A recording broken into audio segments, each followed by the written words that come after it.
News ನೆಕ್ಸ್ಟ್ನ ಸಮಸ್ತ ವೀಕ್ಷಕರಿಗೆ ನಮಸ್ಕಾರ. ಇದು ಪ್ರೈಮ್ ಟೈಮ್. ನಾನು ಪ್ರಣೂತ್ ಆರ್ಗಾಣಿಗ. ಇವತ್ತಿನ ಪ್ರೈಮ್ ಟೈಮ್ನ ಪ್ರಥಮ ಸುದ್ದಿ, ಕರ್ನಾಟಕದ ಕರಾವಳಿಯ ಜಾನಪದ ಕ್ರೀಡೆ, ಸಾಂಸ್ಕೃತಿಕ ಕ್ರೀಡೆ ಹಾಗೂ ಧಾರ್ಮಿಕ ನಂಬಿಕೆಯನ್ನು ಹೊಂದಿರುವಂಥ ಒಂದು ಕ್ರೀಡೆ ಕಂಬಳದ ಕ್ರೀಡೆ ಈ ಬಾರಿ ದಸರಾದಲ್ಲಿ ಮೈಸೂರಿನಲ್ಲಿ ಪ್ರದರ್ಶನಗೊಳ್ಳುತ್ತೆ.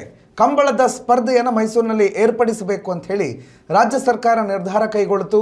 ಆ ನಿರ್ಧಾರಕ್ಕೆ ಕರಾವಳಿಯ ಬಹುತೇಕರು ತಮ್ಮ ಹಾರ್ದಿಕ ಸ್ವಾಗತವನ್ನು ವ್ಯಕ್ತಪಡಿಸಿದರು. ಒಳ್ಳೆಯದು, ಕರ್ನಾಟಕದ ಕರಾವಳಿಯ ಸಂಸ್ಕೃತಿ, ಇಲ್ಲಿನ ಸಾಂಸ್ಕೃತಿಕ ಕ್ರೀಡೆ ಒಂದು ನಾಡಹಬ್ಬ ದಸರಾದ ವೇದಿಕೆಯಲ್ಲಿ, ದಸರಾದ ಆವರಣದಲ್ಲಿ ನಡೆಯುತ್ತೆ ಅಂತಂದರೆ ಅದು ಕರಾವಳಿಗೆ ಹೆಮ್ಮೆ ಮತ್ತು ಕರಾವಳಿಯ ಒಂದು ಸಂಸ್ಕೃತಿಯನ್ನು ಪಕ್ಕದವರಿಗೆ ಅಥವಾ ಬೇರೆ ಬೇರೆ ಜಿಲ್ಲೆಯವರಿಗೆ ತೋರಿಸಿದಂತಾಗುತ್ತೆ ಅನ್ನುವಂತಹ ಒಂದು ಅಭಿಪ್ರಾಯ ಮಂಗಳೂರು ಅಥವಾ ಕರ್ನಾಟಕದ ಕರಾವಳಿ ಭಾಗದಲ್ಲಿ ವ್ಯಕ್ತವಾಗಿತ್ತು. ಆದರೆ ಇವತ್ತು ಯದುವೀರ್ ಅವರು ಕೊಟ್ಟಂಥ ಹೇಳಿಕೆ, ಕಂಬಳ ಮೈಸೂರಿನಲ್ಲಿ ನಡೆಯೋದು ಬೇಡ ಅಂತ ಹೇಳಿರುವ ಹೇಳಿಕೆ ರಾಜಕೀಯ ಜಂಗಾಬಲಕ್ಕೆ, ರಾಜಕೀಯ ಕುಸ್ತಿಗೆ ಕಾರಣ ಆಗಿದೆ. ಒಂದು ಕಡೆ ಕಾಂಗ್ರೆಸ್ ಸರ್ಕಾರದ ಒಂದು ನಿರ್ಧಾರವನ್ನು BJPಯ ಸಂಸದರು ಆ ನಿರ್ಧಾರ ಸರಿಯಲ್ಲ ಅನ್ನೋ ರೀತಿಯಲ್ಲಿ ರಾಜಕೀಯವಾಗಿ ತಮ್ಮ ಆ ಕ್ರೀಡೆಯನ್ನು ಮೈಸೂರಿಗೆ ತರುವಂಥ ನಿರ್ಧಾರದ ಬಗೆಗಿನ ತಮ್ಮ ಒಲವನ್ನು ಅವರು ವ್ಯಕ್ತಪಡಿಸಿದ್ರೆ, ಇನ್ನೊಂದು ಕಡೆಯಲ್ಲಿ ಇದು ಸಾಂಸ್ಕೃತಿಕ ಮತ್ತು ಧಾರ್ಮಿಕ ನೆಲೆಗಟ್ಟನ್ನು ಹೊಂದಿರುವಂಥ ಕ್ರೀಡೆ, ಪ್ರದರ್ಶನ ಮಾಡೋದು ಸರಿಯಲ್ಲ, ಪ್ರದರ್ಶನಕ್ಕೋಸ್ಕರ ಅಥವಾ ಯಾವುದೋ ವಾಣಿಜ್ಯೀಕರಣ ಮಾಡೋದಕ್ಕೋಸ್ಕರ ಕಂಬಳವನ್ನು ಮೈಸೂರಿಗೆ ತರೋದಾದರೆ ಅದು ಸರಿಯಲ್ಲ.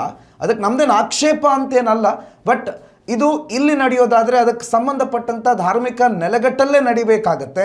ಹಾಗಾಗಿ ಈ ಸಂದರ್ಭ ಅಂದರೆ ದಸರಾ ನಡೆಯುವಂಥ ಸಂದರ್ಭ ಸಾಮಾನ್ಯವಾಗಿ ಕಂಬಳ ನಡೆಯುವಂಥ ಕಾಲ ಅಲ್ಲದೇ ಇರೋದ್ರಿಂದ ಈ ಕಾಲದಲ್ಲಿ ಇದನ್ನು ಈ ಮೈಸೂರಿನಲ್ಲಿ ದಸರಾದಲ್ಲಿ ಪ್ರದರ್ಶನ ಮಾಡೋದು ಬೇಡ ಅನ್ನುವಂತಹ ನಿರ್ಧಾರ ಕೈಗೊಳ್ಳಬೇಕು ಅಂತ ಹೇಳಿ ಸರ್ಕಾರಕ್ಕೆ ಆಗ್ರಹ ಮಾಡಿದ್ದಾರೆ ಮೈಸೂರಿನ ಸಂಸದರಾಗಿರುವ ಯದುವೀರ್ ಒಡೆಯರ್.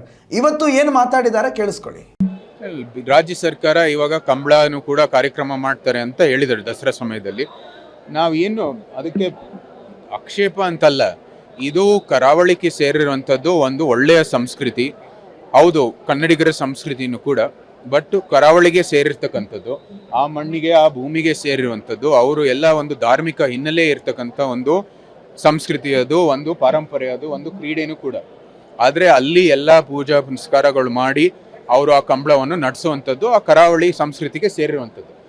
ಇವರು ಬರೀ ಒಂದು ಪ್ರದರ್ಶನ ದೃಷ್ಟಿಯಲ್ಲಿ, ಒಂದು ಶೋ ಮಾಡೋ ದೃಷ್ಟಿಯಲ್ಲಿ, ಬರೀ ಜನರ ಒಂದು ಎಂಟರ್ಟೈನ್ಮೆಂಟ್ಗೋಸ್ಕರ ಮೈಸೂರಲ್ಲಿ ಮಾಡಬೇಕಾಗಿರ್ತಕ್ಕಂಥ ಉದ್ದೇಶ ಇಟ್ಕೊಂಡು ಮಾಡ್ತಾ ಇದ್ದಾರೆ. ಈ ಧಾರ್ಮಿಕ ಹಿನ್ನೆಲೆಯನ್ನು ಅರ್ಥ ಮಾಡಿಕೊಂಡು ಏನು ಜನರ ಭಾವನೆ ಇದೆ, ಅದಕ್ಕೆ ಏನು ಸಂಬಂಧ ಇದೆ, ಏನು ಆಚರಣೆ ಮಾಡ್ತೀವಿ ಅಂತ ಒಂದು ಯೋಚನೆ ಮಾಡಿ ಇಂಥ ಒಂದು ನಿರ್ಣಯಕ್ಕೆ ಬರಬೇಕಾಗಿರುವಂಥದ್ದು ನಮ್ಮ ಆಗ್ರಹ. ಈ ಥರ ಅನಿರೀಕ್ಷಿತವಾದಂಥ ಒಂದು ಕೆಲಸಗಳು ಮಾಡೋದು ಬೇಕಾಗಿಲ್ಲ ಅಂತ ನಾವು ಹೇಳಿದ್ವಿ. ಬೆಂಗಳೂರು ಅವರು ಕಂಬಳ ಒಂದು ಸೀಸನಲ್ಲೇ ಮಾಡಿರೋದು, ಕಂಬಳ ಟೈಮಲ್ಲೇ ಮಾಡಿರೋದು. ಬೆಂಗಳೂರು ಸಮಸ್ತ ಕನ್ನಡಿಗರ ರಾಜಧಾನಿ, ಸರಿನಾ? ನಮಗೆ ಆಗಲೇ ಹೇಳಿದ್ದೀನಿ, ನಮ್ದು ಯಾವುದೇ ರೀತಿಯ ಆಕ್ಷೇಪ ಇಲ್ಲ, ನಮ್ಗೆ ಒಬ್ಜೆಕ್ಷನ್ ಇಲ್ಲ, ನೀವು ಮಾಡಿ. ಆದರೆ ಈ ಧಾರ್ಮಿಕ ಹಿನ್ನೆಲೆನ ನೀವು ಅರ್ಥ ಮಾಡ್ಕೊಳ್ಳಿ. ನೀವು ಈ ಒಂದು ಕರಾವಳಿಯಲ್ಲಿ ಇದು ನಡೆಯುವಂಥದ್ದು ಒಂದು ಸಂಸ್ಕೃತಿ, ಕರಾವಳಿ ಪಾರಂಪರೆಗೆ ಸಂಬಂಧಪಟ್ಟಿರುವಂಥದ್ದು. ದಸರಾಲಿ ಆಗಲೇ ಎಷ್ಟೋ ಸಮಸ್ಯೆಗಳಿದೆ. ಯುವ ದಸರಾ ಇರ್ಬೋದು, ಕೊನೆ ದಿನ ವಿಜಯದಶಮಿ ಮೆರವಣಿಗೆ ಇರ್ಬೋದು, ಒಂದು ಆಹಾರ ಮೇಳ ಇರ್ಬೋದು, ಬೇರೆ ಬೇರೆ ಚಟುವಟಿಕೆಗಳು ಏನೇನು ನಡೀತವೆ ಎಲ್ಲನೂ ಕೂಡ ಸರಿಯಾದ ರೀತಿಯಲ್ಲಿ ಅವ್ರು ಸಂಘಟನೆ ಮಾಡ್ತಾ ಇಲ್ಲ.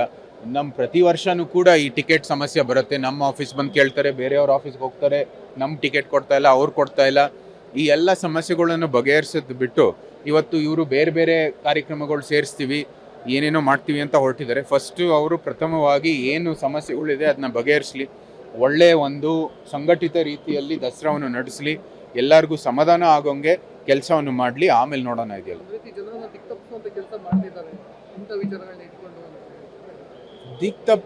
ದಿಕ್ ತಪ್ಪಿಸಿದಾರೋ ಇಲ್ವೋ ಅಂತ ಗೊತ್ತಿಲ್ಲ. ಆದರೆ ಇವತ್ತು ಅವರು ಯಾವುದೇ ರೀತಿ ಜನರ ಭಾವನೆ, ಒಂದು ಸಂಸ್ಕೃತಿ, ಒಂದು ಧರ್ಮ ಬಗ್ಗೆ ಕಾಳಜಿ ಇಲ್ಲದೇನೆ ನಿರ್ಣಯಗಳು ತಗೋತಾ ಇದ್ದಾರೆ. ದಸರಾ ಅಥವಾ ಇತರ ಉತ್ಸವಗಳಲ್ಲಿ ಪ್ರದರ್ಶನಕ್ಕಾಗಿ ನಡೆಸೋದು ಅದರ ಮೂಲ ಧಾರ್ಮಿಕ ಸಾಂಸ್ಕೃತಿಕ ಅರ್ಥವನ್ನು ಕುಗ್ಗಿಸಬಹುದು ಅನ್ನೋ ಆತಂಕವನ್ನು ವ್ಯಕ್ತಪಡಿಸಿದ್ರು ಯದುವೀರ್ ಒಡೆಯರ್. ಆದರೆ ಇನ್ನೊಂದು ಕಡೆಯಲ್ಲಿ ಮೈಸೂರಿನಲ್ಲಿ ಕಂಬಳ ಸ್ಪರ್ಧೆ ನಡಿಬೇಕು ಅನ್ನುವಂಥ ವಾದವನ್ನು ಮಾಡೋರು, ಮೈಸೂರು ದಸರಾ ರಾಜ್ಯದ ಸಾಂಸ್ಕೃತಿಕ ವೈವಿಧ್ಯತೆಯನ್ನು ಪ್ರದರ್ಶಿಸುವಂಥ ವೇದಿಕೆ. ಅಲ್ಲಿ ಕರ್ನಾಟಕದ ಕರಾವಳಿಯ ಒಂದು ಕಂಬಳವನ್ನು ಪ್ರದರ್ಶನ ಮಾಡಿದ್ರೆ, ಅದನ್ನು ಆಯೋಜನೆ ಮಾಡಿದ್ರೆ, ಕರ್ನಾಟಕದ ಬೇರೆ ಬೇರೆ ಭಾಗದ ಜನರಿಗೂ ಕೂಡ ಈ ಸಂಪ್ರದಾಯವನ್ನು ಪರಿಚಯಿಸುವ ಅವಕಾಶ ಸಿಗುತ್ತೆ. ಸೂಕ್ತ ಸಂಪ್ರದಾಯಗಳು ಮತ್ತು ಆಚರಣೆಗಳನ್ನು ಗೌರವಿಸಿ ನಡೆಸ್ಕೊಂಡ್ರೆ ಅದು ವಾಣಿಜ್ಯೀಕರಣ ಅಂತ ಆಗೋದಿಲ್ಲ, ಸಂಸ್ಕೃತಿಯ ಪ್ರಸಾರ ಆಗುತ್ತೆ ಅಂಥೇಳಿ ಕೆಲವರು ವಾದಿಸ್ತಾ ಇದ್ದಾರೆ. ಸೊ ಈ ಕಾರಣದಲ್ಲಿ ಮೈಸೂರಿನಲ್ಲಿ ನಡಿಬೇಕಾಗಿರುವ ಅಥವಾ ಸರ್ಕಾರ ನಿರ್ಧಾರ ಮಾಡಿರುವಂಥ ಕಂಬಳದ ಸ್ಪರ್ಧೆಯನ್ನು ನಡೆಸಿದ್ರೆ ಸರಿ ಅನ್ನುವಂಥ ವಾದಗಳು ಕೂಡ ಕೇಳಿಬರ್ತಾ ಇದೆ.